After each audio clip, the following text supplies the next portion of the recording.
Mesdames, Messieurs, bonjour. Heureux de vous retrouver encore une fois de plus sur cette antenne, sur la 98.7 Océan FM et sur le bouquet canal Horizon 846. Tous les dimanches, vous aurez l'honneur d'avoir un invité de taille dans notre émission préférée, Océan Politique. Une émission qui reçoit les acteurs politiques, les membres de la société civile, les spécialistes sur des questions d'actualité et les intellectuels de tous bords. Aujourd'hui, l'émission Océan Politique reçoit M. Sayodo Ndiaye. M. Sayodo Ndiaye, bonjour. Bonjour Abdou. Je vous laisse un peu le temps pour vous permettre de saluer nos chers auditeurs qui nous suivent tous les dimanches à partir de 13h sur la 98.7 et vos sympathisants. Merci beaucoup Abdou. Je dis bonsoir à tous les auditeurs de la 98.7. Je dis bonjour également à tous les Sénégalais, tous ceux qui nous écoutent aujourd'hui et qui d'habitude écoutent avec beaucoup de plaisir cette émission. Donc bonjour à tout le monde et j'espère qu'on va faire une très bonne émission qui va tourner autour des questions de santé mentale au Sénégal et dans les écoles. Tout à fait, on la souhaite bien. Alors on passe automatiquement à la présentation de l'invité qui est Sayodo Ndiaye. Il est psychologue, conseiller en travail social, coach en développement personnel, intelligence interpersonnelle, n'est-ce pas? Oui. Intelligence émotionnelle et psychothérapie individuelle et groupe. Oui, c'est ça. Alors, vous travaillez au centre d'orientation de Thiès. Oui. Vous confirmez cette brève présentation? Exactement Abdou, je suis à la base, à l'origine, je suis travailleur social, donc j'ai fait 15 ans dans le travail social, l'accompagnement des jeunes en difficulté. Donc après cette formation, je suis parti à l'université pour avoir un certificat de psychologue conseiller. Ensuite, voilà, depuis 5 ans déjà, je suis psychologue conseiller qui travaille dans le centre d'orientation à Thiès. Parallèlement à ça, je fais des activités de coaching, de développement personnel, surtout en intelligence émotionnelle, en PNL et puis en communication non violente. Ok. Voilà. Alors, ma toute première question, vous êtes psychologue. C'est quoi la psychologie? La psychologie, c'est une science, comme toutes les autres sciences, et qui étudie véritablement, si je peux résumer, qui étudie le processus mentaux et le comportement des individus, comment les individus fonctionnent, comment ils déroulent, quelle est leur façon de faire. Donc c'est ça la psychologie. C'est une science qui étudie le processus cognitif, le processus mentaux et le comportement des individus. C'est ça la psychologie pour faire court. En résumé, la psychologie s'intéresse à la pensée, les émotions, les comportements, les relations sociales, le développement, les troubles mentaux. Alors, on va décortiquer point par point. La pensée avec la psychologie, c'est quoi? C'est une très bonne question. La pensée, pour la psychologie, c'est extrêmement important parce que ça recouvre beaucoup de modalités. Parce que dans la pensée, on peut retrouver ce qu'on appelle les croyances, on peut retrouver ce qu'on appelle la mémoire, on peut retrouver ce qu'on appelle l'attention, on peut retrouver ce qu'on appelle la motivation. Donc, ce sont tous ces processus intérieurs qui se trouvent dans l'individu et qui lui permettent vraiment de penser, de réfléchir, de croire, de ressentir. C'est ça aussi ce qu'on appelle la pensée en termes psychologiques. Donc, c'est tout un processus interne qui permet à la personne de faire face à son environnement immédiat. Et voilà. Donc, ça fait référence à la cognition, à la mémoire, à la perception et au raisonnement. Exactement. Voilà un peu ce que c'est que la pensée, la perception, surtout une dimension extrêmement importante pour la psychologie cognitive. Parce que c'est à partir de la perception, c'est comme ça comment on perçoit l'environnement, c'est extrêmement important. Parce qu'à partir de la perception, ça n'a pas dégagé ce qu'on appelle un certain nombre d'émotions. Parce que la perception va renvoyer aux émotions, les émotions vont renvoyer aussi au comportement. Donc c'est une dimension extrêmement importante de la psychologie des cognitions, de la psychologie de la pensée. Donc les perceptions, la mémoire, l'attention, tous ces processus-là, c'est ça qui constitue vraiment la psychologie cognitive. Il y a aussi d'autres formes de psychologie, parce qu'on parle de psychologie, on ne parle pas de la psychologie, mais des psychologies, on peut dire ça. Tout à fait. Voilà, c'est ça, exactement. En dehors de la pensée, il y a également les émotions. Parlez-nous un peu des émotions. Voilà, franchement, ça, je suis vraiment content de parler de cette dimension des émotions, parce qu'on va parler de santé mentale tout à l'heure, et qui parle de santé mentale va parler forcément des émotions. Parce que mon hypothèse à la base, pour moi, à l'origine de tout le trouble. On reviendra largement sur la santé mentale. Voilà, exactement. Donc les émotions aussi, c'est ça. Les émotions, c'est comment la personne ressent. C'est la peur, c'est la joie, c'est la tristesse, c'est tout ce qui vraiment permet à la personne de ressentir son environnement. C'est ça les émotions. Ça tourne autour de 4 émotions de base. C'est comme ce que vous avez dit, c'est la tristesse, la peur, la joie et le dégoût, en quelque sorte. Oui, le dégoût qu'on peut appeler la colère également. La colère, exactement. Tout à fait. C'est la colère, ça fait partie des émotions de base. Okay.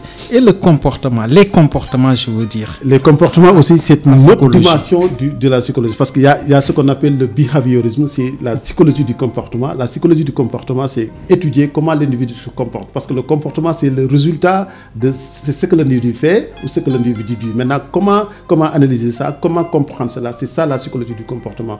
Et il y en a qui disent véritablement que la psychologie du comportement, c'est la psychologie de l'apprentissage, parce que c'est à partir de ce qu'on apprend, tout ce qu'on fait. Il y en a qui disent, par exemple, la behaviorisme dit que tout ce que tu fais, c'est parce que tu l'as appris. C'est pourquoi tu te comportes comme ça. Donc, c'est la psychologie du comportement, c'est la psychologie du faire, de la réaction, de comment l'individu se comporte face aux autres, face à l'environnement et face à lui-même. C'est ça la psychologie du comportement. C'est extrêmement important. C'est une autre dimension de la psychologie qui me semble extrêmement importante aussi. Donc, les comportements peuvent se résumer sur les actions, les réactions et les habitudes, etc. Exactement, c'est exactement ça. Ça tourne autour des actions, de ce que l'individu fait. Il agit, il parle, il réagit. Voilà ce que signifie la psychologie du comportement. Tout ce qu'il fait, en tout cas, tout ce qu'il dit, on va l'analyser dans la perspective de la psychologie pour comprendre qu'est-ce qui justifie ce comportement, comment comprendre ce comportement, comment, si le comportement est adapté ou inadapté, comment agir pour pouvoir apporter des solutions. C'est ce qu'on appelle la psychologie du comportement, parce qu'on voit ça même à l'école, partout dans tous les milieux, on a besoin de psychologie du comportement pour mieux faire face à certaines situations et pour mieux aider les individus à pouvoir progresser dans certains domaines. Okay. Et les relations sociales? Les relations sociales aussi, c'est une autre dimension, parce qu'on ne peut pas parler de psychologie sans parler de relations. Parce que l'individu est un animal social, il va forcément interagir avec les autres. Donc ça va toucher sa personnalité. La personnalité va aller ensemble avec les relations sociales. C'est pourquoi il est extrêmement important de comprendre d'abord la personne et de comprendre ensuite comment il interagit avec les autres. Et ça, c'est ce qu'on appelle la psychologie de la personnalité. C'est extrêmement important aussi parce que ça nous permet de comprendre l'individu dans le groupe. Et ça, c'est la psychologie sociale. C'est l'individu dans le groupe. Comment l'individu se comporte dans le groupe, ou bien comment le groupe influence l'individu, ou bien comment l'individu influence le groupe. Ça, c'est la psychologie sociale. Tout à fait. Alors, donc, les relations sociales, il y a la communication, l'influence et les relations interpersonnelles également. Exactement. La dimension de la communication, c'est aussi une dimension, à mon avis, qui n'est pas négligée dans l'étude de tout ce qui est. Parce que moi, je fais des types de formations qu'on appelle la psychologie de la communication. Mais c'est la communication interpersonnelle. Comment vous communiquez en tant qu'individu? Parce que vous communiquez à partir de ce que vous êtes. C'est ça la communication interpersonnelle. Votre personnalité déteint dans votre façon de communiquer. Donc, vous communiquez à partir de votre propre histoire, à partir de votre propre vécu, à partir de votre propre éducation. Ce sont ces ingrédients-là qui vous permettent de pouvoir entrer en relation de communication avec les autres. Maintenant, cette communication peut être défaillante parce que, certainement, vous êtes éduqué d'une certaine manière, vous avez un vécu qui fait que vous communiquez d'une certaine manière. Donc il y a une dimension extrêmement importante entre la psychologie de la communication et la personnalité de l'individu. Parce que c'est ça qui va faire qu'on communique bien ou bien on communique mal. Et il y a également dans la psychologie le développement. Ça parle de quoi, le développement? Le développement personnel, oui.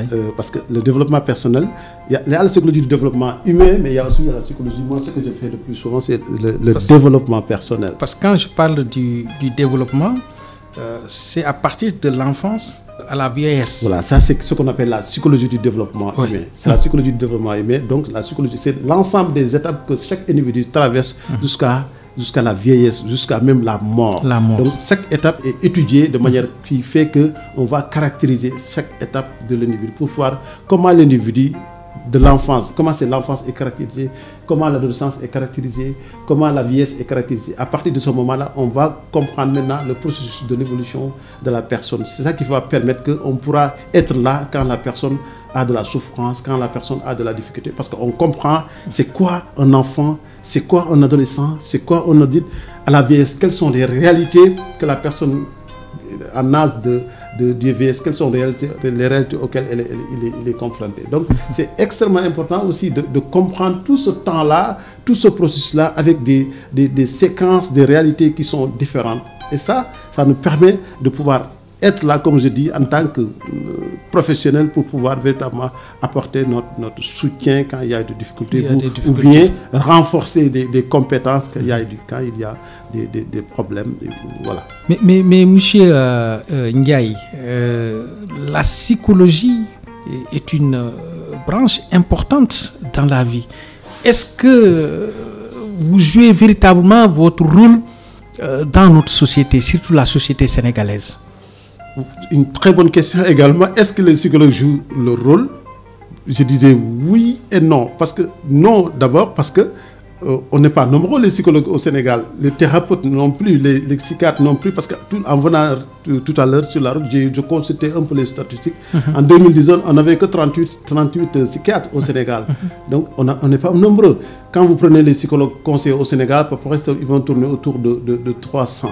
De 300 psychologues conseillers au Sénégal. Alors que les normes de l'OMS, c'est un psychologue pour 5000 habitants. Ok. Alors que nous, on est en Afrique, j'ai dit en Afrique au Sénégal, on est un psychologue pour 47 500 habitants. Donc c'est énorme. C'est énorme. C'est énorme. On n'est même pas, c'est une goutte d'eau dans le... Oui, l'écart est énorme. L'écart est énorme en termes de... Donc ce qui fait que les psychologues ne peuvent pas faire proprement le travail parce qu'on n'est pas nombreux. Deuxièmement, c'est que la question de la psychologie au Sénégal, en Afrique de façon générale, c'est une question très taboue. On ne parle pas de psychologie, on ne parle pas de santé mentale. Il y a ces questions. Si quelqu'un est malade, vous lui dites, va voir un psychologue. Ah, bonjour les gars, parce qu'il va penser que tu insinues du fait qu'il est malade, il est fou. Donc, c'est des questions qui constituent des blocages dans véritablement l'intervention des psychologues au Sénégal et de manière générale en Afrique. Ok. La psychologie s'intéresse également aux troubles mentaux. C'est quoi les troubles mentaux là? Vous pouvez me les... Je vais vous décortiquer ce que c'est un trouble mental. Un trouble mental, c'est lorsque la personne n'est plus adaptée. Il a un comportement dysfonctionnel. C'est-à-dire que vous n'êtes plus capable d'aimer, vous n'êtes plus capable de travailler, et vous n'êtes plus capable de communiquer avec les gens. C'est ça le trouble. C'est quelque chose qui est dysfonctionnel. On n'est plus capable de faire quoi que ce soit. Donc, c'est ça qu'on appelle le trouble mental. Alors que c'est différent de la santé mentale. On va revenir sur la santé mentale. On va revenir sur ça. Le trouble mental, de toute façon, c'est un dysfonctionnement qui fait que l'individu, de façon générale, il ne peut plus ressentir certaines choses. Il n'est plus capable d'entrer en relation correctement avec les gens. Il n'est plus capable d'aller même travailler quand vous êtes en trouble mental, vous n'êtes plus capable d'aller travailler. Même la communication, on sait que quand vous avez un trouble mental, vous n'êtes plus capable de travailler. Par exemple, la dépression, quand tu es dépressif, ta communication pose problème, tu ne vas plus au travail, et ta relation avec ta famille, tes enfants, peut-être que tout sera bousillé. C'est ça qu'on appelle le trouble mental. Tout à fait. Il y a l'anxiété et, si je prononce bien le mot, le schizophérie. La schizophrénie, pardon. La schizophrénie, Oui.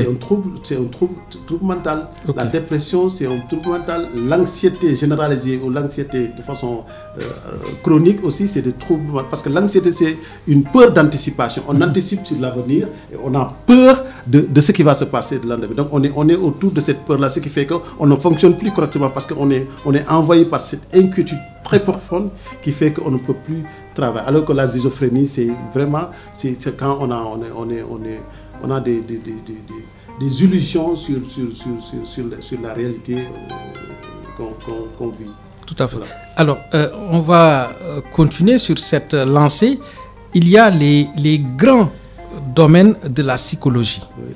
Alors, il y a la psychologie clinique, la psychologie cognitive, n'est-ce pas? Oui. La psychologie sociale, Oui. la psychologie du développement, Oui. la psychologie du travail. Oui. Alors, on va aller point par point. Exact. Alors, la psychologie clinique, c'est quoi? La psychologie clinique, c'est la psychologie qui se fait à l'hôpital. Parce que là, le malade il est à l'hôpital, donc le psychologue, il est là le malade, il est sur son lit, et le psychologue, il est là pour soigner le malade. C'est ça qu'on appelle la psychologie clinique. Pour le soulager ou Pour bien? le soulager, non, pour apporter tous les soins Ok. nécessaires. Par exemple, quand tu es malade, tu vas à l'hôpital, tu vas trouver le psychologue, tu vas trouver le psychiatre. Donc, le malade, il est là. Par exemple, quand tu es en trouble mental, tu es là à l'hôpital, sur ton lit, et le psychologue, il est à l'hôpital avec toi, il fait ce qu'on appelle la psychologie clinique. C'est là-bas qu'on l'a fait, c'est à l'hôpital qu'on fait de la psychologie clinique. On peut faire aussi dans des cabinets, mais généralement, c'est la psychologie clinique, on le fait à l'hôpital. C'est pourquoi on l'appelle la psychologie du lit, quoi. Du lit, tout à fait. Et la psychologie cognitive? La psychologie cognitive, c'est la psychologie qui s'intéresse, je l'avais dit tout à l'heure, au processus mental. Par exemple, elle s'intéresse beaucoup à la perception, la psychologie cognitive. Elle s'intéresse beaucoup aux croyances, ce qu'on appelle, moi je fais beaucoup de formations sur ces questions-là, ce qu'on appelle les croyances limitantes, les croyances qui vous bloquent, les perceptions qui vous bloquent, les pensées qui vous bloquent. Donc c'est ça qu'on appelle la psychologie cognitive. Tout ce qui tourne autour des pensées, c'est ça la psychologie cognitive. Ok. Ça étudie les mécanismes de pensée, mémoire, attention, langage et autres. Langage, attention, mémoire, pensée, tout ça, c'est ce qu'on appelle la psychologie cognitive. Ok. Et la psychologie sociale? La psychologie sociale, je l'avais dit tout à l'heure, la psychologie sociale, c'est la psychologie du fonctionnement de l'individu et du groupe. Comment le groupe influence l'individu et l'individu, comment l'individu influence le groupe. C'est ça ce qu'on appelle la psychologie sociale. Et ça, c'est des questions de leadership, des questions de management, des questions de direction de groupe. C'est ça qu'on appelle la psychologie cognitive. Parce que le plus souvent, on a des individus qui sont influencés le plus souvent par le groupe et qui suivent le groupe. Il y a des individus qui sont également capables d'engager un groupe, capables de manager un groupe. Ça, c'est de la psychologie sociale. Tout à fait. Donc, c'est l'influence de l'individu sur le groupe ou l'influence du groupe sur l'individu. Comment tout cela interagit, c'est ça qu'on appelle la psychologie sociale. Donc, la psychologie sociale fait référence également à un domaine important de la vie, le développement personnel. Exactement. La psychologie la psychologie sociale parle beaucoup de développement personnel parce qu'il y a des questions d'estime de soi, il y a des questions de confiance en soi. Parce que la question de l'estime de soi, c'est comment l'individu s'apprécie lui-même, quelle est la valeur que je me donne à moi-même. Et face aux autres, peut-être que cette valeur-là est dépréciée. Tu peux également avoir un gros ego face au groupe. Donc, la question de la confiance en soi, c'est une question de développement personnel, mais ça revient beaucoup sur les questions de psychologie sociale. Parce qu'une personne qui manque de confiance en soi, c'est peut-être lié à des frais que le groupe est en train de l'imposer. Donc, c'est des questions qui sont extrêmement importantes. Vous ne pouvez pas exclure la question de l'estime de soi, la question de la confiance en soi, la question des perceptions par rapport au groupe. Parce que le plus souvent, je perçois les choses comme mon groupe le perçoit le plus souvent. C'est extrêmement important. Donc voilà un peu les questions de développement personnel qui entourent ces questions de psychologie sociale. Ok. L'évolution de la personne tout au long de sa vie, c'est quelle psychologie? La psychologie du développement. Du développement. Voilà. C'est ça ce qu'on appelle la psychologie du développement. Tout à fait. Alors, la psychologie qui s'intéresse au bien-être et à l'efficacité au travail, c'est quelle psychologie? C'est ça aussi, la psychologie du travail. Du travail. La psychologie du travail s'intéresse vraiment aux questions de comment l'individu pas être vraiment performant au travail. C'est ça la psychologie du travail. Comment on peut trouver les facteurs, les mécanismes, les moyens qui permettent à l'individu d'être plus motivé, d'être plus engagé, d'être plus productif, de vivre dans un climat qui va lui permettre d'être vraiment performant. C'est ça ce qu'on appelle la psychologie du travail dans les entreprises. Mais vous, on a besoin de vous dans les entreprises. Est-ce que vous êtes tellement sollicité, M. Ndiaye? Est-ce que les entreprises, surtout les privées? Oui, mais surtout les psychologues conseils, on fait ce qu'on appelle dans le recrutement, dans le bilan de compétences, ce qu'on appelle les bilans de compétences, dans le recrutement. Il y a beaucoup de questions qui se font, qui intéressent les entreprises et qui interpellent également les psychologues conseillers. Mais malheureusement, non, les psychologues conseillers au Sénégal, c'est vrai qu'il y en a beaucoup qui sont dans les entreprises, mais généralement, on est au niveau des écoles, surtout l'école primaire et le moyen secondaire. Et là, c'est pour vraiment être dans ce qu'on appelle l'orientation scolaire et professionnelle. L'appui psychosocial. Ok. Alors, en résumé, là, on peut dire que la psychologie combine souvent des éléments de sciences naturelles, la biologie, neurologie, et les sciences humaines, la philosophie et la sociologie. Ce qui en fait une discipline très riche et variée. Vous confirmez? Oui, je confirme, parce que la psychologie est née de la philosophie.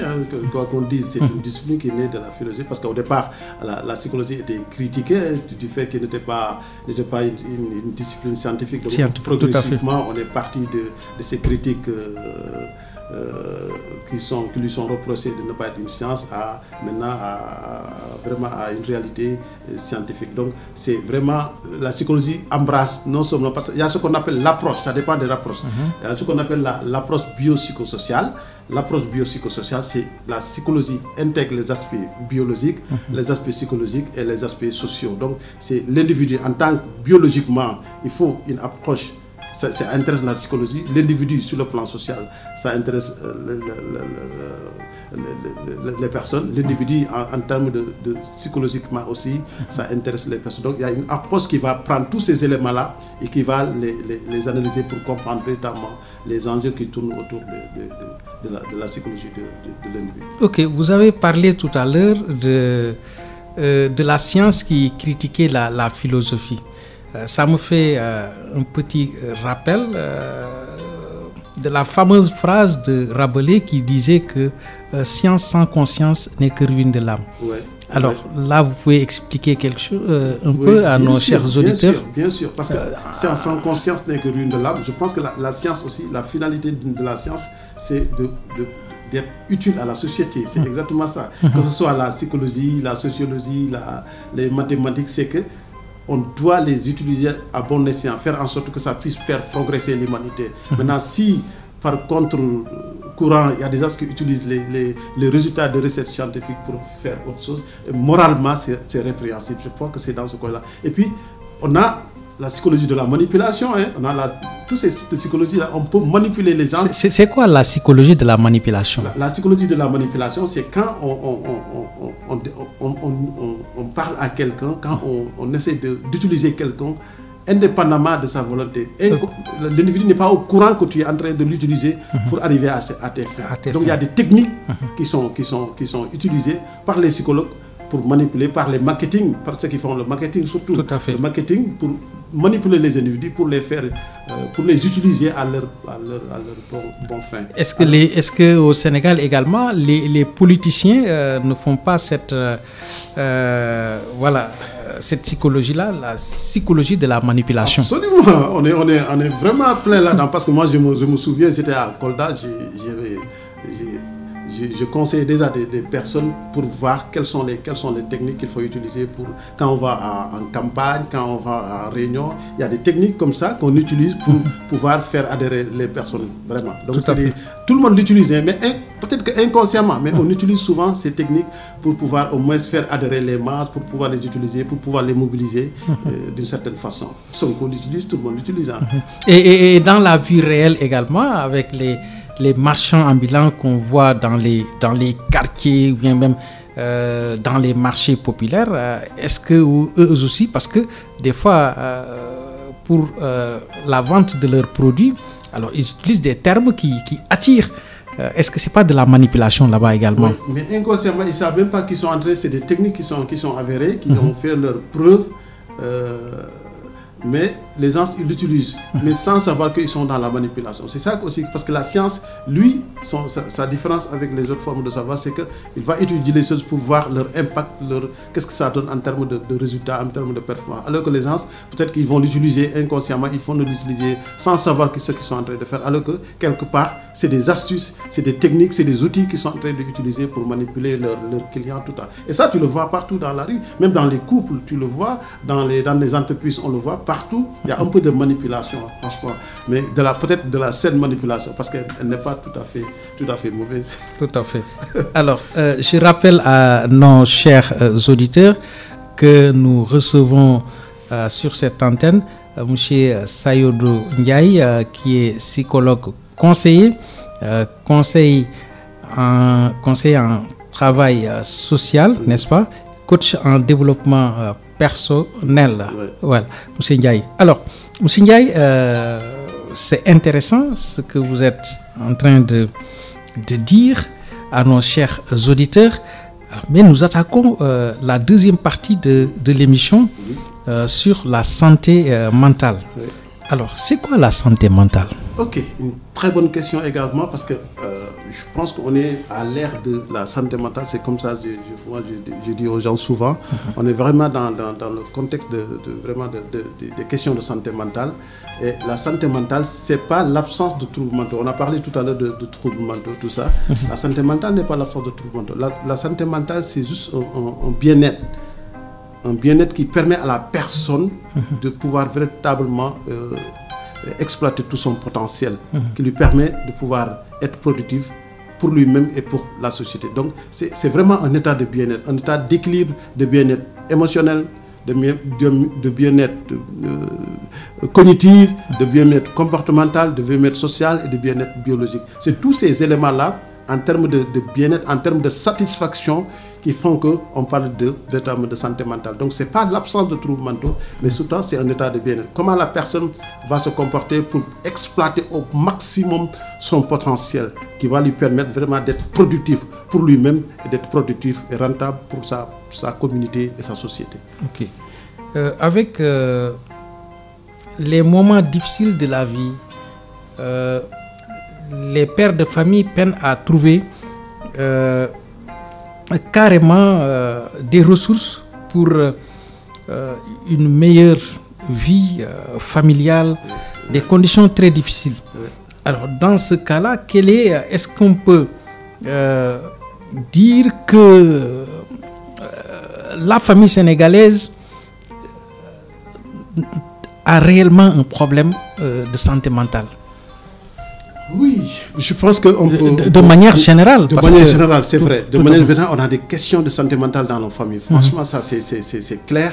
Parce que si on regarde ce qui se passe autour de nous, tous les jours, tu vas entendre des questions de violence, des questions de conflits, des questions de troubles par-ci, par-là. Donc il y a vraiment, dans notre famille, dans nos sociétés, la question de la santé mentale pose un problème. Parce que ce qui fait qu'on va retrouver maintenant des comportements, des conséquences qui sont extrêmement graves. Parce que si je vous ai posé cette question, vous avez fait la liaison, le link entre bien-être et santé mentale. Exactement. Donc parce que si on n'anticipe pas, parce que les questions de bien-être vont certainement produire des conséquences beaucoup plus graves si on n'anticipe pas, si la personne a un stress. Et si on n'anticipe pas sur ce stress peut aller vraiment vers la dépression peut aller vers vraiment un comportement délictueux qui vont faire en sorte que la personne peut-être va faire des choses qu'on n'aimerait pas voir ou qu'on n'aimerait pas entendre. Donc il faut anticiper sur les questions de mental pour anticiper sur les questions de troubles mentaux et puis vraiment réparer, anticiper sur les questions de conséquences négatives au sein de la famille et au sein de la société. C'est très important. Donc, il y a ce lien-là. Anticipation, parce que les questions de santé mentale, c'est des questions qu'on peut anticiper dans la prévention, surtout être dans la prévention pour pouvoir ne pas être vraiment dans les troubles mentaux. Ok. Alors, quels sont les éléments clés de la santé mentale? les éléments clés de la santé mentale, parce que si on parle de santé mentale, donc je t'ai dit tout à l'heure que l'une des éléments clés de toute façon, c'est l'équilibre. C'est l'équilibre vraiment. La capacité à gérer. La capacité à contenir. À gérer les stress. Le stress, les émotions, l'anxiété, le burn-out, tout ça, c'est des éléments qui sont importants pour la santé mentale. Donc, c'est la capacité vraiment à être là, à pouvoir apporter les réponses au moment précis pour pouvoir vraiment ne pas tomber dans certaines attitudes ou comportements qui vont faire en sorte qu'on va vraiment être dysfonctionnel. Ok. Vous parlez d'équilibre, de sentiment d'équilibre, de paix intérieure. Exactement. Ça tourne, parce que la paix intérieure, c'est quand on est bien avec soi-même. Si on n'est pas bien avec soi-même, on n'a pas cette paix intérieure-là. Parce que moi, je dis souvent, le bonheur, c'est pas lié à des éléments extérieurs. Le bonheur, c'est lié à des éléments intérieurs. 40%, il y a quelqu'un, un écrivain qui dit ça, 40% des éléments du bonheur sont liés à des facteurs intérieurs. Donc, c'est 10% simplement des éléments du bonheur qui sont liés à des facteurs intérieurs. Donc, on a besoin d'équilibre, on a besoin de vraiment de paix intérieure pour pouvoir se sentir vraiment en bonne santé mentale. Ok.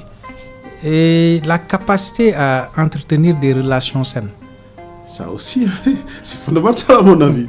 C'est extrêmement important parce que voilà, sinon on est complètement déboussolé, on est complètement déguisé. On a besoin de relations. Parce que la plus grande peur de l'individu, c'est d'être isolé. L'isolement, ça tue. Ouais. Donc on a besoin de relations. J'ai dit tout à l'heure que l'individu est un animal éminemment relationnel. Tout à fait. On peut pas, si vous l'isolez, vous le tuez. Donc on a besoin d'être avec les gens. Ce qui fait que la dépression, l'anxiété, la tristesse, ce qui fait que c'est des questions de santé mentale qui sont extrêmement importantes. On a besoin vraiment de relations. De la petite enfance jusqu'à la vieillesse, on a besoin des gens qui soient là pour vous. Peut-être vous l'avez brossé, alors mais je reviens parce que c'est très intéressant. Oui. Alors, qu'est-ce qu'il faut, M. Ndiaye, pour préserver sa santé mentale? Voilà, ça c'est vraiment extrêmement important. Pour préserver sa santé mentale, moi je crois qu'il faut véritablement se connaître d'abord.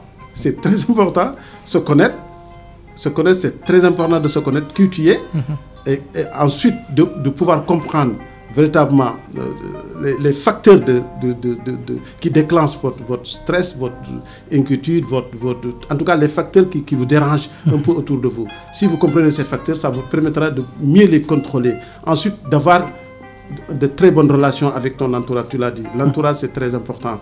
Si tu le fais aussi, ça peut te protéger vraiment des questions de santé mentale. Premièrement, mieux se connaître. Deuxièmement, il faut avoir de très bonnes relations avec les autres. Troisièmement, des relations positives. Positives, oui, bien sûr. Troisièmement, vraiment connaître les facteurs qui déclenchent vos difficultés sur le plan émotionnel, sur le plan relationnel. Et à partir de ce moment, on pourra véritablement aller petit à petit à trouver les solutions qui vont nous permettre de garder notre sérénité. Ok. Et faire de l'exercice, c'est quel exercice? Bon, on peut faire de la respiration, on peut faire de la relaxation, on peut faire parce qu'il y a ce qu'on appelle, pour garder le calme, tout ça, pour garder la sérénité, il y a ce qu'on appelle les exercices de relaxation, faire de la respiration. On peut faire parce que la respiration, c'est très important à ce niveau-là. Et tous ceux qui sont stressés, tous ceux qui sont anxieux, on les fait faire des exercices pour les permettre de se calmer. Okay. Et ça, la respiration, elle est fondamentale. Savoir respirer maintenant, ça c'est un apprentissage parce qu'on respire très mal ici. Okay. On ne respire pas là où on doit respirer. On ne respire pas par le ventre, mais on respire par la poitrine. Donc c'est très mauvais. Donc si vous regardez un enfant dormir, un enfant qui dort, il respire par le ventre. C'est la meilleure forme de respiration. Ce qui fait que vous pouvez oxygéner normalement votre cerveau. Parce que quand tu es stressé, quand tu as mal, le plus souvent, tu es mal oxygéné. Donc tu as besoin d'oxygène. Donc le plus souvent, on fait des exercices de relaxation, des exercices de respiration, de yoga. Et puis il y a beaucoup d'autres formes d'exercices. Mais aller à la plage également, oui. Là où, devant l'océan et respirer là-bas de l'oxygène et dégager beaucoup de gaz carbonique. Oui, c'est extrêmement important. Ça, parce que moi, récemment, j'encadre des personnes qui sont issues dans les événements de guerre. Il y a une personne qui m'a dit que souvent, lui, il va à côté de la plage pour pouvoir au moins respirer, changer. Et ça, c'est fondamental. Et ça, les bouddhistes le font quand vraiment tu as mal, tu as besoin d'aller quelque part pour pouvoir au moins faire ce qu'on appelle la visualisation. Visualiser, respirer, aller quelque part et sentir l'air, aussi ça c'est fondamental. Et surtout ici à Dakar, nous on respire du gaz carbonique à longueur de journée. Exactement. Un individu ne doit pas respirer du gaz carbonique. On doit respirer de l'oxygène. Imaginez que vous respirez très mal et même ça a des conséquences sur le potentiel de stress qui existe à Dakar et dans les autres villes. Parce que si vous respirez mal, rapidement, vous suffoquez et ça peut élever la tension très rapidement. Alors, dormir suffisamment, est-ce que, surtout pour les travailleurs, surtout nous qui travaillons dans la presse, alors on ne dort pas suffisamment parce que quand je termine l'émission, alors je dois préparer demain les actualités. Alors, donc on est obligé de pratiquement... Alors, que nous conseillez-vous, monsieur Ndiaye? Ce que je conseille, c'est très simple. Moi, je pense que le sommeil fait partie vraiment de ce qui vraiment vous rend véritablement calme, ce qui vous apaise, ce qui vous permet de reprendre vos forces, le sommeil. Donc, si vous ne dormez pas, il y a ce qu'on appelle, à la limite, vous allez vers ce qu'on appelle le burn-out. Le burn-out, c'est quand vous êtes complètement épuisé, vous n'avez plus envie de venir travailler parce que vous n'avez plus les ressources. Après, ce qui va arriver, c'est que vous n'êtes plus performant. Donc, ce que je vous conseille, c'est de vraiment trouver des moments pour dormir. On a besoin de dormir. Ça, c'est comment on dit ça? C'est impératif. C'est impératif, exactement. C'est impératif. C'est-à-dire qu'on ne peut pas négocier ça. On ne négociera pas le fait que la personne puisse trouver des moments pour récupérer, pour dormir, pour reprendre ses forces. Si vous ne le faites pas, peut-être à long terme, vous le faites, mais ça vous use. À long terme, vous n'êtes plus performant, franchement. C'est extrêmement important. Parce que durant la fête du travail, je faisais un séminaire sur ces questions-là. Et je parlais de burn-out pour cette organisation qui avait demandé ça. Et j'ai dit, c'est extrêmement important. Reposez-vous. Quand vous allez chez vous, arrêtez, faites intervenir vos ordinateurs, discutez avec vos familles, faites autre chose que ce que vous faites, mais vous ne pouvez pas continuer votre service à la maison, c'est impossible. Tout à fait. Les relations sociales que vous disiez tout à l'heure là. Oui. Alors, parlez de ces émotions. Vous parlez à qui? Il faut parler de ces émotions. Non, mais c'est extrêmement important, monsieur Diou, parler de ces émotions. Parce que moi ce que je dis souvent, moi je pense que toutes les questions de santé mentale, toutes les questions de troubles mentaux relèvent d'une mauvaise gestion de vos émotions. Ça, c'est très important. Si vous ne savez pas ce que c'est que la colère, il y a des gens, tu leur demandes c'est quoi la colère, ils ne savent pas. Tu leur demandes c'est quoi la peur, ils ne savent pas. C'est quoi le dégoût, ils ne savent pas. C'est quoi la tristesse, ils ne savent pas. Alors que c'est des émotions qui vous traversent du matin au soir. Mais comment les identifier, comment les nommer, comment les comprendre, comment comprendre ce qui déclenche votre peur, comment comprendre ce qui déclenche votre colère, comment comprendre ce qui déclenche votre tristesse. Et maintenant, à partir de ce moment-là, on peut trouver les astuces et les mécanismes pour pouvoir au moins les contrôler. On a la gestion des émotions. On pourra gérer correctement ces émotions. Et si vous ne le faites pas, l'émotion va agrandir parce que vous ignorez. La plupart du temps, les gens, ils n'aiment pas ressentir les émotions. C'est extrêmement important. Par exemple, quand tu es en colère, il y en a qui n'aiment pas ressentir leur colère. Par exemple, vous êtes ici dans votre bureau de travail, vous êtes fâché contre votre patron, mais vous ne le dites pas, alors que vous êtes en colère, vous avez besoin de... Donc, intérieurement, vous vous rongez. Exactement, vous vous rongez intérieurement, vous êtes là, vous savez que vous êtes en colère, mais dites, bon, c'est pas grave. Vous ignorez cette colère, et ce que le corps va faire, si vous ignorez continuellement vos colères, ça va être de l'énergie qui va être rangée quelque part dans votre corps. Et finalement, ça peut être source même de maladie. C'est pourquoi on parle de parler de ces émotions. Exactement. Il faut les extérioriser. Exactement. Il faut extérioriser vos émotions. Il faut sortir vos émotions parce que c'est de l'énergie. On ne peut pas garder, par exemple, la colère. Et puis, derrière les émotions, c'est ce qu'il faut dire également. Derrière chaque émotion, il y a un besoin. Quel est le besoin qui se casse? Par exemple, si vous êtes en colère, vous avez besoin de réparation, de besoin de justice. Parce que la colère, c'est une question de justice. Vous avez, quand tu es en colère contre qui? Contre quoi? Mais tu dois pouvoir identifier ce qui ne marche pas, sur quoi tu as été égratigné, sur quoi tu as été maltraité pour pouvoir être en colère. Par exemple, si vous êtes en peur, si vous avez la peur, c'est que la peur, c'est une émotion qui vous permet de pouvoir partir, de fuir ou de combattre. Vous avez peur. Vous avez peur de quoi? Donc si vous êtes triste aussi, la tristesse, c'est que quelqu'un qui est triste, vous le trouvez dans votre bureau, dans votre lieu de travail, c'est quelqu'un qui a besoin de quoi? Est-ce que vous savez? Oui. C'est quelqu'un qui a besoin de consolation. Oui, de consolation, tout à fait. Il a besoin de soutien. De soutien, tout à fait. Tu ne vas pas. Maintenant, si tu apportes une autre nourriture, la personne n'aura pas besoin de toi. C'est parce que tu ne comprends pas ce que c'est que la tristesse. Okay. Parce que tu auras apporté quelque chose dont la personne n'a pas besoin. Quand la personne est triste, quand la personne est vraiment... D'ailleurs, il n'a pas faim. Il n'a pas fait. Donc tu es là, toi tu viens, tu es là, ton rôle c'est de soutenir. C'est d'être là. La consoler. La consoler. Parce que c'est ça qu'il a besoin. Ça c'est important. Ouais. Alors, et préserver sa santé mentale, également éviter les substances nocives. Oui, psychoactives, tout ça, les substances, les drogues, tout ça. Okay. Et ça, moi je m'arrête là-dessus parce que c'est extrêmement important. Allez-y. Vous savez, le plus souvent, quand on parlait des émotions, de santé mentale, tout ça, donc le plus souvent, quand la personne est dans une situation de détresse psychologique, il n'y a pas de soutien, il n'y a pas d'accompagnement, qu'est-ce qui va se passer? Au fur et à mesure que la personne progresse, ce qu'il va faire, il va aller chercher des solutions ailleurs. Okay. C'est pour s'apaiser, parce qu'on a parlé tout à l'heure d'équilibre, on a parlé tout à l'heure de bien-être. Mais qu'est-ce qu'il va trouver? Il va trouver des substances, peut-être qui vont l'apaiser certainement, alors qu'à côté, il y a un psychologue, peut-être à côté, il y a ses parents, à côté, il y a ses amis, mais il n'en parle pas, il ne parle pas. Ce qu'il va faire, il va chercher peut-être des substances qui vont l'apaiser momentanément. Au fur et à mesure maintenant qu'il prend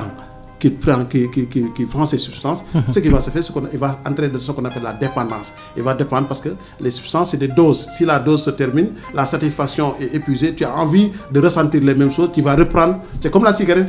Mais monsieur Ndiaye, ce qu'on constate la plupart, quand les gens sont fâchés, quand ils sont énervés, oui. Souvent, voilà, ils s'adonnent à ces pratiques-là. Oui. Prendre de la cigarette, prendre de la drogue, alors pour peut-être se faire surpasser. Oui. Mais est-ce que ça c'est ce qu'on appelle c'est des sortes de mécanismes de défense, c'est des sortes de mécanismes de contrôle intérieur de ta colère. Tu as envie de contrôler la colère, mais tu n'as pas d'autre solution. Donc tu vas par exemple prendre une cigarette à côté. Peut-être tu vas sortir, tu vas prendre de la drogue à côté pour pouvoir s'apaiser. Donc, mais est-ce que réellement on va s'apaiser? Non, mais on va s'apaiser temporairement. Ok. Ça risque d'aggraver Exactement, ça risque d'aggraver parce qu'on s'apaise temporairement, on a un bien-être temporairement, mais après, si c'est des doses, j'ai dit, si la dose est terminée, vous n'avez plus ces mêmes sensations, vous avez envie de reprendre les mêmes sensations parce que d'apaisement, vous allez encore fumer, vous n'allez pas encore prendre la drogue. Au finish, c'est vraiment, vous risquez d'aller à l'hôpital ou bien être interné parce que vraiment vous avez une overdose ou bien une quelconque maladie. Donc c'est pas des mécanismes de contrôle des émotions, un mécanisme de contrôle de soi qui sont recommandés. Moi je pense que c'est d'aller, comme vous dites, d'aller parler, d'aller dire ce que tu as envie de vivre, d'aller exprimer votre souffrance aux spécialistes, aux personnes qui sont disposées à vous écouter et à trouver les moyens, les meilleures techniques pour vous aider à sortir dans cette situation. Okay. Alors, pourquoi parle-t-on de santé mentale à l'école? Est-elle importante? Oui, extrêmement importante la santé mentale à l'école. Tout à l'heure, j'ai vu vraiment, comment ça s'appelle, au CM de Boucotte, là, j'ai regardé un peu les élèves qui ont fait des vidéos et qui insultaient leur professeur. Tout à fait. Et ça, c'est vraiment des questions de santé mentale. Moi, je pense que c'est extrêmement important. On a vu aussi à Rufisque où les élèves, parce qu'on les a annoncé qu'il y avait la fête, ils ont tout cassé. Ils ont cassé toutes les vitres de l'école, etc. Tout à fait. Donc, voilà. Ces questions-là, c'est des questions qui interpellent vraiment tous ceux qui travaillent sur les questions de santé mentale à l'école. Parce que sinon, on va regarder passer et puis de fil en aiguille, on va arriver à des situations où vraiment ça va être vraiment la catastrophe. Donc c'est très important de parler de ces questions-là pour les professeurs, pour les enseignants, pour les parents d'élèves et de pouvoir faire comprendre vraiment l'enjeu de la santé mentale dans les écoles. Okay. Alors, peut-être vous avez énuméré quelques-uns de ces problèmes de santé mentale à l'école. Mais les problèmes les problèmes fréquents rencontrés à l'école. Alors, on peut en citer l'anxiété, la stress liés aux examens. Surtout en fin d'année. Voilà. Ça, c'est ce qu'on appelle le surcharge académique. Les surcharges académiques, c'est la pression, quoi. Tout le monde a vécu ça durant les compositions, durant les examens. Tout à fait. On est tellement surchargé qu'on a peur des fois, on est inquiet, on est stressé. Et surtout avec un programme très volumineux. Très volumineux. Un programme très volumineux. Il y a ce stress-là académique, il y a également la pression familiale à côté. Ce qui fait que... Et l'entourage même. L'entourage, le quartier, la famille, les amis, tout ça. Et puis plus les professeurs.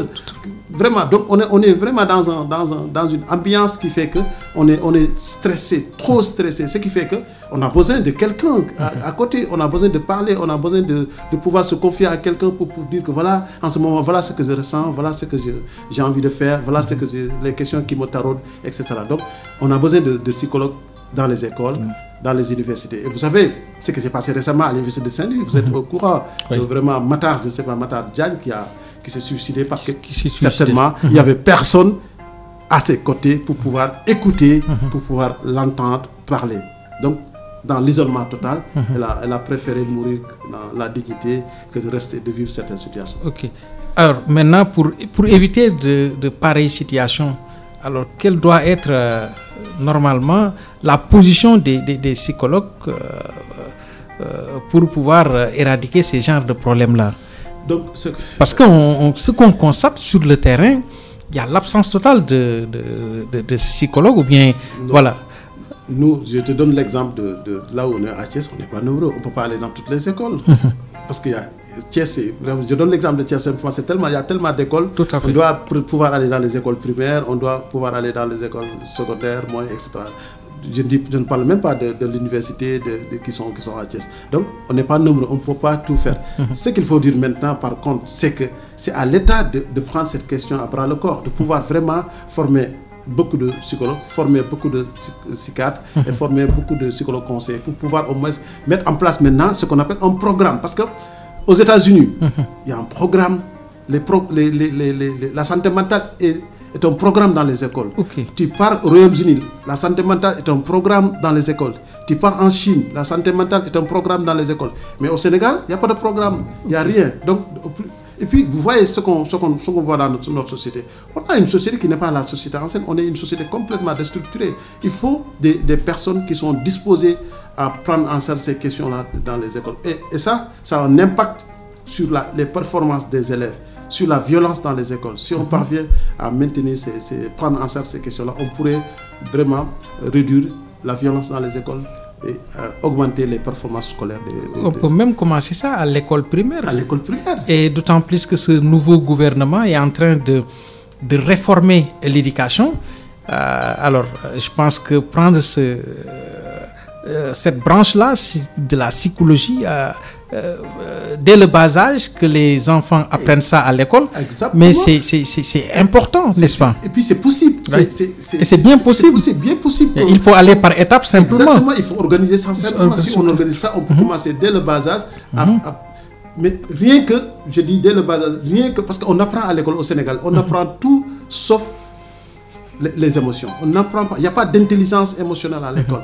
On vous apprend les mathématiques, on vous apprend la chimie, la physique, l'histoire, la géographie, mais on ne vous apprend pas qui êtes-vous et c'est quoi les émotions, comment vous pouvez vous contrôler quand vous êtes en colère, c'est quoi la peur quand vous avez peur, c'est quoi la tristesse, etc. Donc il y a des questions comme ça qu'on ne vous apprend pas à l'école, on vous apprend tout, alors que toutes les maladies, toutes les difficultés, les conflits sont liés à ces questions-là. Tout à fait. Mais pourquoi on ne les apprend pas? On nous donne des compétences techniques, mais on ne nous donne pas des compétences, ce qu'on appelle les compétences, les soft skills, les compétences liées à la communication, les compétences liées à la relation, les compétences liées à la gestion de soi, au contrôle de soi, à la conscience de soi. Il y a ces questions-là, on ne les apprend pas à l'école. Alors que c'est fondamental pour au moins comme l'équilibre social, la paix et la réduction de la violence. Monsieur Ndiaye, est-ce que vous avez une association des psychologues pour au moins faire un diagnostic de la situation et essayer de parler ça aux autorités pour qu'on puisse intégrer la psychologie dès le bas âge à l'école primaire, l'inculquer à nos enfants et progressivement, voilà, surtout en ces temps de réforme scolaire. Moi, je pense de réforme de l'éducation. Non, je pense qu'on a un syndicat de psychologues qui sont en train de faire un travail extraordinaire. Je pense que ces questions-là vont être bien intégrées sur le travail qu'ils sont en train de faire. En tout cas, nous, notre combat, c'est ça. Bien vrai que voilà, on n'est pas nombreux, mais on va faire entendre notre voix et on est en train de faire. Récemment, il y a beaucoup de psychologues qui sont invités dans les radios et les télés pour pouvoir vraiment adresser ces questions-là aux autorités publiques sénégalaises. C'est extrêmement important parce qu'ailleurs ça se fait. Donc on doit le faire au Sénégal. Tout à fait, oui. Tout à fait. C'est important. Alors, il y a un point là que je voulais qu'on en discute un peu. Également, les problèmes fréquents rencontrés à l'école. Il y a le harcèlement dans le milieu scolaire. Oui. Vous en dites quoi? C'est une réalité, c'est un phénomène qui existe. Harcèlement d'élève à élève, mais harcèlement élève-professeur aussi. Professeur, tout à fait. Et ça renvoie sur des questions de grossesse, ça renvoie sur des questions d'abandon scolaire, de redoublement. Parce qu'il y a des élèves, si vous les harcelez, vous les perdez. Tout à fait. Donc, mais c'est des phénomènes qui sont inouïs, c'est des phénomènes qui se passent le plus souvent sans que les gens s'en rendent compte. Il y a de harcèlement, mais comme nous, on est une société où on se tait beaucoup, il y a beaucoup de choses qu'on ne parle pas. Par exemple, un élève qui est harcelé, peut-être que c'est ton fille ou ta fille, arrivé à la maison, il ne dira rien du tout. Donc il y a tous ces paramètres-là qui font qu'il y a beaucoup d'harcèlement dans les écoles et dans les universités. Mais c'est un travail qu'il faut faire pour pouvoir au moins sensibiliser les professeurs, sensibiliser les élèves, sensibiliser les communautés pour leur dire que c'est un phénomène qui existe. Donc, mais on doit le combattre parce que ça a des conséquences extrêmement importantes sur les performances académiques des élèves et même l'abandon. Et on ne doit pas laisser aucun élève sur la route. Tout le monde doit étudier. Mais si pour des raisons d'harcèlement, un élève abandonne, c'est parce qu'on a laissé faire. Donc, c'est extrêmement important d'adresser ces questions-là, parce que c'est des questions qui, à mon avis, qui existent et qui sont réelles dans nos espaces scolaires et universitaires. C'est important. Alors, monsieur Ndiaye, quelles sont les solutions concrètes et les bonnes pratiques en milieu scolaire, universitaire? Ce qu'il faut faire, ici et maintenant, moi je crois que faire en sorte qu'il y ait le maximum de professionnels de santé mentale dans les écoles. Ça, c'est un.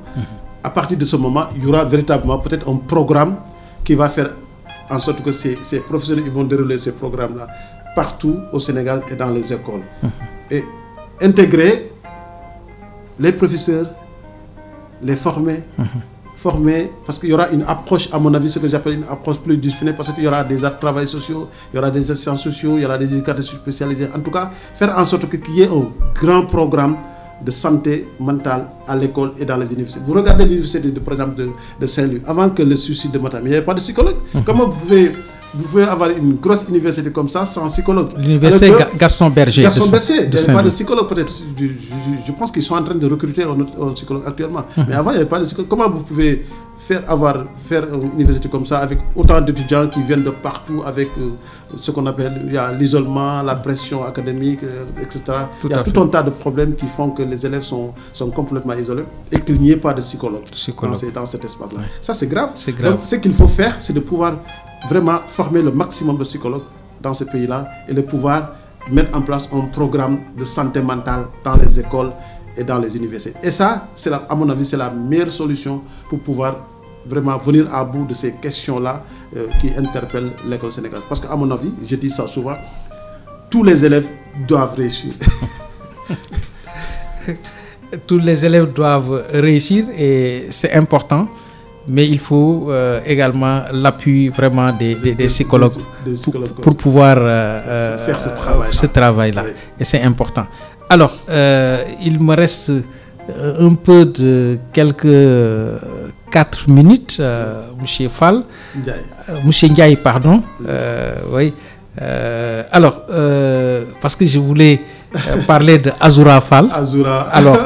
Alors l'affaire Azoura Fall. Alors, un militant du parti Pastef a récemment défrayé la chronique dans notre pays en raison de propos jugés injurieux à l'encontre de l'ancien président Macky Sall et de sa famille. Alors, lorsqu'il tenait ces propos, il semblerait ne pas jouir de toutes ses facultés mentales à cause d'une détention en prison. Alors, ma question en tant que psychologue, est-ce qu'il n'est pas temps de revoir les conditions inhumaines de détention dans les prisons sénégalaises? Mais absolument. Moi, je dis absolument, parce qu'une détention, c'est pas une...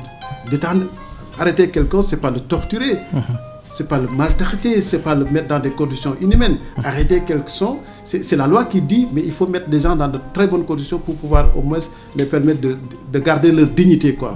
Mais si on ne le fait pas, on est en train de verser dans la torture, et ça, c'est inacceptable. Moi, j'ai lu quelque part que un médecin a dit qu'Azoura avait le syndrome de stress post-traumatique. Okay. Le syndrome de stress post-traumatique, c'est quand tu as vécu un événement vraiment très grave, où tu avais vraiment peut-être risqué ta mort, et tu as survécu à cet événement-là. Et quand tu survis à un événement traumatique très grave, c'est qu'il y a des séquelles. Si on n'intervient pas, peut-être qu'Azoura, moi j'ai dit quelque part, personne n'est intervenu. Il y a quelqu'un, j'ai vu un psychologue qui a écrit un très bon texte là-dessus. Mais dans les prisons, il faut que les gens interviennent. Oui, quand tu sors de prison, il n'y a personne pour intervenir. Mais Azoura est un exemple parmi tant d'autres. Des milliers. Des milliers. Oui. Parce que moi, je fais partie d'une association il y a Pape Ndiaye qui a créé une association pour les détenus, ceux qui sortent de prison. Ça s'appelle ABS 37. Et dans cette association, moi, je suis le chargé de la commission appui psychosocial.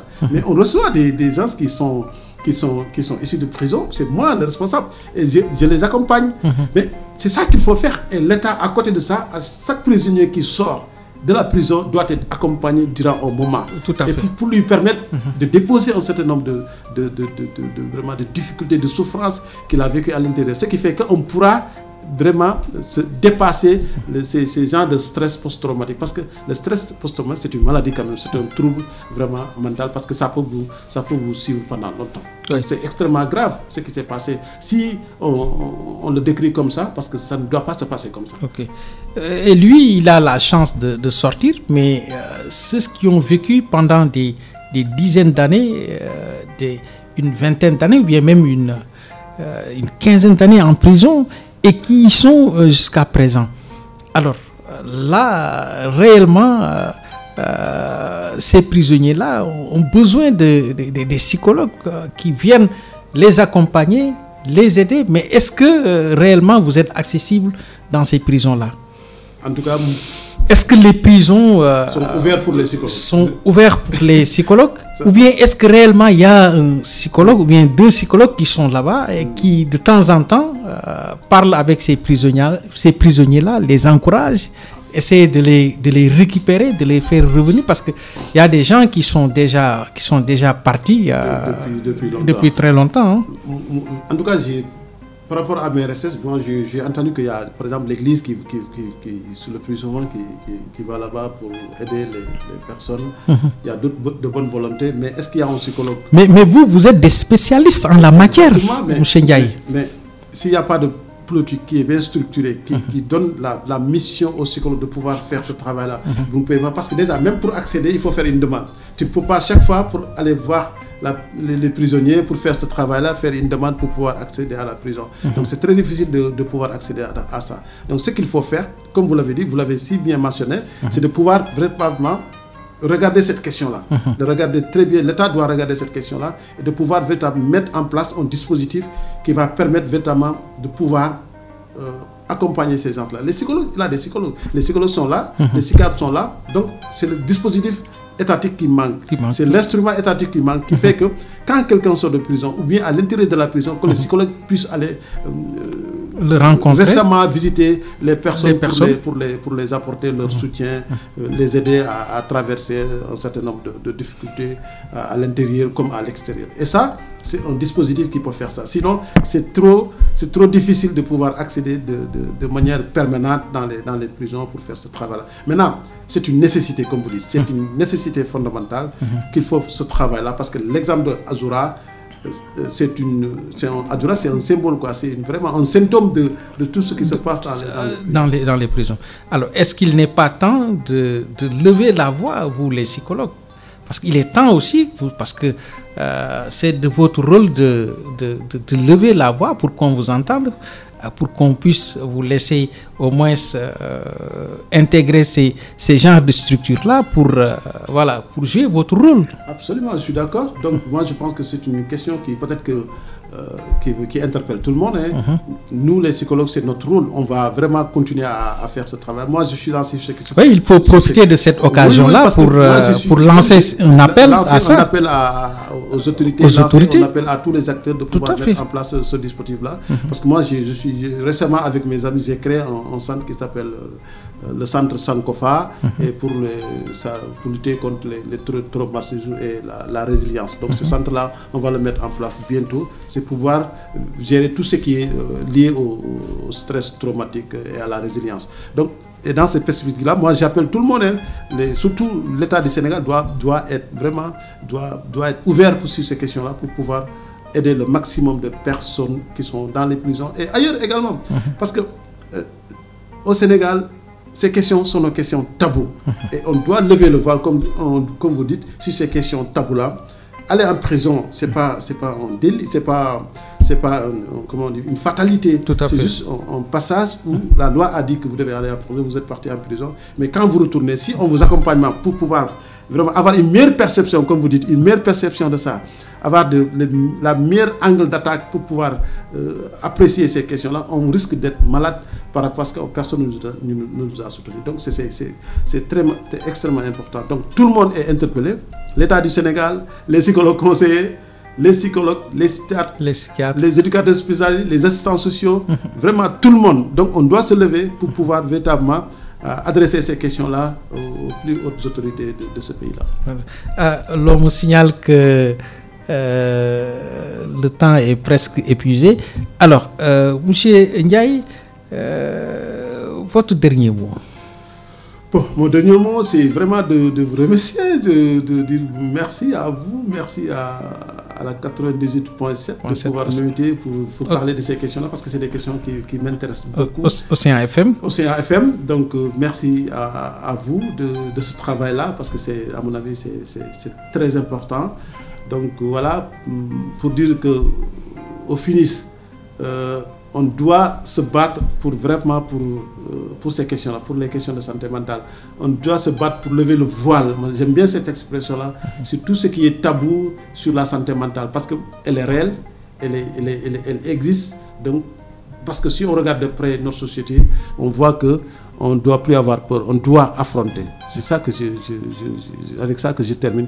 On ne doit pas avoir peur, on doit affronter ces questions-là pour les prendre à bras le corps et y trouver des solutions. Merci M. Ndiaye. En tout cas, tout le plaisir est pour nous. Merci à nos chers auditeurs qui nous suivaient sur la 98.7 Océan FM et sur le bouquet canal Horizon 846. Je vous rappelle que nous recevions M. Sayod Ndiaye, qui est psychologue conseiller en travail social, coach en développement personnel, interpersonnel, intelligence émotionnelle et psychothérapie individuelle et groupe. Voilà, merci à M. Ndiaye. Alors, je rappelle à nos chers auditeurs également que à la présentation, votre ami et frère M. Abdou Diouf, la partie technique a été assurée par Masser Gaye. Nous remercions le directeur de la radio également, M. Abdoulaye Diop. Et je remercie également mon ami et frère Alioune Badara Fall, voilà, qui nous a mis en contact. Voilà, vous transmettez mes salutations à mon cher Fall. Et bon retour à Thiès. Merci beaucoup. Merci et à la prochaine fois. Je reviendrai, Inch'Allah. Merci. Merci beaucoup.